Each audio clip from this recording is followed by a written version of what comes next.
পাখি এটা জিনদের খুব প্রিয় হওয়ার কারণে জিনেরা যে কোনো মুহূর্তে পাখির মধ্যে আকৃষ্ট হতে পারে, ফলশ্রুতিতে এটা আমার জন্য ক্ষতির কারণ হতে পারে। জিনদের মধ্য থেকে কিছু প্রকারের পাখি আছে যেগুলো জিনেরা দেখলে ভয় পায়। আমরা বর্তমান সময়ে দেখতে পাচ্ছি অনেকেই পাখি লালন পালন করছে। এই পাখি লালন পালনের মধ্য দিয়ে জিন কি আমাদের প্রতি আকৃষ্ট হয়? পাখি লালন পালনের কোনো সুযোগ ইসলামে আছে কিনা, গুরুত্বপূর্ণ একটি বিষয়। পাখি লালন পালন এটি আমাদের দেশের এখন একটা ট্রেন্ডিং ইস্যু বলে আমি মনে করি। আপনারা দেখবেন যে এখন পাখিদেরকে খুব সুন্দর করে ছোটবেলা থেকেই লালন পালন করা হয় এবং প্রত্যেকটা পাখিকে ছোটবেলা থেকে ট্রেনিং বিল্ড আপ করানো হয়। তো এই পাখিগুলো লালন পালন করা, এটা সুযোগ শরীয়তে আছে কিনা? হ্যাঁ, নবীজি সাল্লাল্লাহু আলাইহি ওয়াসাল্লাম একজন সাহাবীকে জিজ্ঞাসা করলেন, ইয়া উমাইর মা ফাআলান নুগাইর। উমাইর রাদিয়াল্লাহু তাআলা আনহুর একটা ছোট্ট পাখি ছিল, নাম ছিল নুগাইর। তো নুগাইর নামক পাখিটা, তার ব্যাপারে নবীজি সাল্লাল্লাহু আলাইহি ওয়াসাল্লাম জানতে চাইলেন, ইয়া উমাইর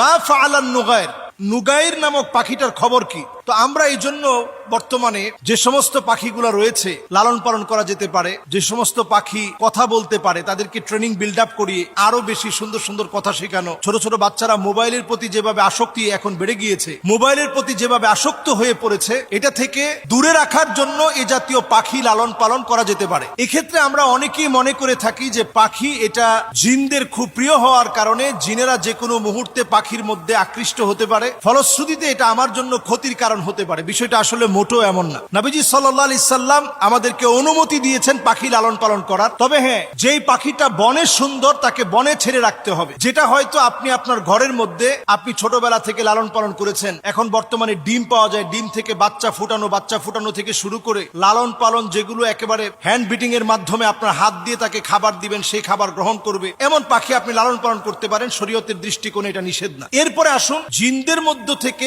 কিছু প্রকারের পাখি আছে যেগুলো জিনেরা দেখলে ভয় পায়। এর মধ্যে একটা হচ্ছে কবুতর। এই কবুতরটা জিনেরা দেখলে ভয় পায়, এটা বরকতের কারণ। এটাকে হাদিসের পরিভাষায় মুরগি জাতীয় যত রকমের আমাদের আশপাশে যেগুলো আমরা লালন পালন করি, আমাদের বাচ্চারা খেলাধুলা করে, এই জাতীয় যতগুলো পাখি আছে, এই পাখিগুলো যদি আমরা লালন পালন করি, টিয়া পাখি হতে পারে, লাভবার্ড হতে পারে, এগুলো যদি আমরা পালন করি, কাকাতোয়া হতে পারে। এখন দেখবেন অনেক রকমের পাখি রয়েছে, অনেক প্রজাতির পাখির হাট বসে এখন বিভিন্ন জায়গায়, যেগুলোর লাইসেন্স করা আছে, তারা যে কথা বলতে পারে সেগুলোর লাইসেন্স আছে। এই জাতীয় পাখিগুলো লালন পালনের মধ্য দিয়ে এতে কোনো গুনাহ নেই, বরং আমরা আমাদের বাচ্চাদেরকে মোবাইলের আসক্তি থেকে ফিরানোর জন্য এই জাতীয় পাখি আমরা লালন পালন করতে পারি। এতে গুনাহের কোনো কারণ থাকবে না, বরং এটা সওয়াবের কারণ হবে। যদি তাদের সাথে আপনি সুন্দর আচরণ করেন, এই পাখির ছানা যদি আপনার হাতে আপনার কাঁধে যদি ঘোরাফেরা করে, আপনার কাছে ভালো লাগবে, ভালো ফিল হবে। এটা ইসলাম কোনোভাবেই নিষিদ্ধ করে না।